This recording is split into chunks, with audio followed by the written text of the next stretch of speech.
Total ఇదండి venture అయితే కొన్ని ఎకరాలు అయితే మనకి పార్కును డెవలప్మెంట్ చేయడం అనేది, అలాగే అండర్ గ్రౌండ్ డ్రైనేజెస్ కానివ్వండి, ఎలక్ట్రికల్ పోల్స్ కానివ్వండి.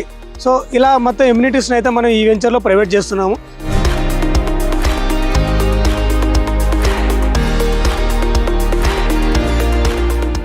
అండి నేను మీ నరేష్. ప్రజెంట్ అయితే నేను ప్రపోజ్డ్ 100 ఫీట్ రోడ్ దగ్గర అయితే ఉన్నానండి. ఇది ఎక్కడో కాదు, షాద్ నగర్ టు చోలపల్లికి వెళ్ళి 100 ఫీట్ ప్రపోజల్ రోడ్ అండి. సో చూస్తున్నారు కదా, నా బ్యాక్ సైడ్ అయితే రెడీ టు మూవ్ విల్లా ప్రాజెక్ట్స్లో ఉన్నాయండి. సో ఈ రెడీ టు మూవ్ విల్లా ప్రాజెక్ట్కి ఆపోజిట్లోనే మనం రెడీ ఫర్ కన్స్ట్రక్షన్లో ఒక ప్రాజెక్ట్ తీసుకురావడం జరిగింది. ఈ ప్రాజెక్ట్లో ఎమ్యూనిటీస్ పరంగా కానీ ఇంకేమైనా డెవలప్మెంట్ పరంగా కానీ ఒకసారి వెళ్ళి చూసుకుందాం ప్రాజెక్ట్లోకి వెళ్ళి. ఇదండి చెప్పాను కదా ఇంతకు ముందు మనకి 100 ఫీట్ రోడ్ ప్రపోజల్లో ఉందని చెప్పాను కదా, ఆ 100 ఫీట్ రోడ్ ప్రపోజల్ రోడ్డుకు ఆనుకొని ఉన్న వెంచర్లో అయితే ప్రజెంట్ ఉన్నానండి. మెయిన్ రోడ్ అయితే మనకి 40 ఫీట్ రోడ్ని, అలాగే ఇంటర్నల్ రోడ్ అయితే 33 ప్రైవేట్ చేయడం జరిగింది. సో ఇది 10 ఎకరాస్ ప్రాజెక్ట్ అండి. ఇందులో అయితే మనం 140+ ప్లాట్ని అయితే డిజైన్ చేయడం జరిగింది. డెవలప్మెంట్స్ పరంగా కూడా అక్కడికి వెళ్ళి ఒక్కొక్క దాని గురించి మనం ఎక్స్ప్లెయిన్ చేస్తూ మాట్లాడుకుందాం. ఈ వెంచర్లో మనకి సరౌండింగ్ డెవలప్మెంట్స్ కనుక చూసుకున్నట్టయితే ఈ వెంచర్కి మనకి NH44 అయితే మనకి జస్ట్ 4 కిలోమీటర్ డిస్టెన్స్లో, అలాగే Shadnagar bus stop just 1.5 kilometre డిస్టెన్స్లో, షాద్నగర్ రైల్వే స్టేషన్ కూడా మనకి జస్ట్ 3 కిలోమీటర్ డిస్టెన్స్లోనే ఉందండి.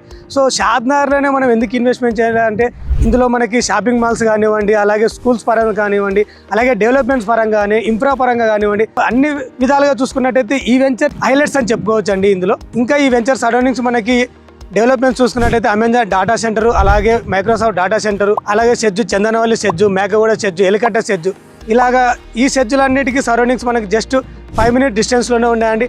ఇది ఎక్కడో కాదు, మనకి రీజనల్ రింగ్ రోడ్ కూడా మనకి ఇన్సైడ్ ఉంటుంది మన వెంచర్. టోటల్ ఇదండి వెంచర్ అయితే మనం ఆల్రెడీ వెంచర్లో ఉన్నాము ప్రజెంట్ అయితే. సో చెప్పాను కదా, ఎమ్యూనిటీస్ పరంగా చూసుకున్నట్టయితే ఇది ఓవరాల్గా మనకి 1 ఎకరాలు అయితే మనకి పార్కును డెవలప్మెంట్ చేయడం అనేది. సో ఇందులో మనకి 2 పార్క్స్ డెవలప్ చేస్తున్నారండి. ఒకటేమో ఇంకొకటి మనకి ఓవరేట్ ట్యాంక్ దగ్గర ఇంకొక పార్క్ని, ఇది మెయిన్ సెంటర్లో అయితే మనకి ఈ పార్కును రెడీ చేయడం జరిగింది.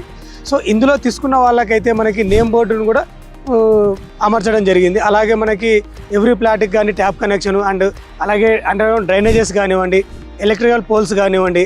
సో ఇలా మొత్తం ఎమ్యూనిటీస్ని అయితే మనం ఈ వెంచర్లో ప్రైవేట్ చేస్తున్నాము. మెయిన్ రోడ్ని అయితే మనం 40 ఫీట్ రోడ్గా మనం సీసీ రోడ్డు ఇందులో ఇస్తున్నామండి. అలాగే ఇంటర్నల్గా అయితే 33 ఫీట్ రోడ్డుని కూడా ప్రైవేట్ చేశాము. ఇందులో విత్ మనకి ఒక 1/2 ఫీట్ విడ్త్లో మనం అయితే సీసీ రోడ్ని ప్రైవేట్ చేస్తున్నామండి ఇందులో. సో మన వెంచర్కి అయితే చుట్టూ మన కాంపౌండ్ వాళ్ళని కూడా ప్రైవేట్ చేయడం జరిగింది. సో ఇది ఎక్కడో కాదండి, మనకి విలేజ్కి ఆనుకొనే ఉంటుందండి. ఆజీపల్లి విలేజ్కి ఆనుకొనే ఉంటుంది. షాద్ నగర్ నుంచి జస్ట్ 1.5 కిలోమీటర్ డిస్టెన్స్లోనే ఉంటుందండి ఈ వెంచరు. సో ఇందులో కనుక మీరు ఇంకా ఇన్వెస్ట్మెంట్ చేయాలనుకున్నట్టయితే కింద స్క్రోల్ అవుతున్న నా నెంబర్కి ఫర్దర్గా డీటెయిల్స్ కోసం కాంటాక్ట్ అవ్వండి. Thank you for watching.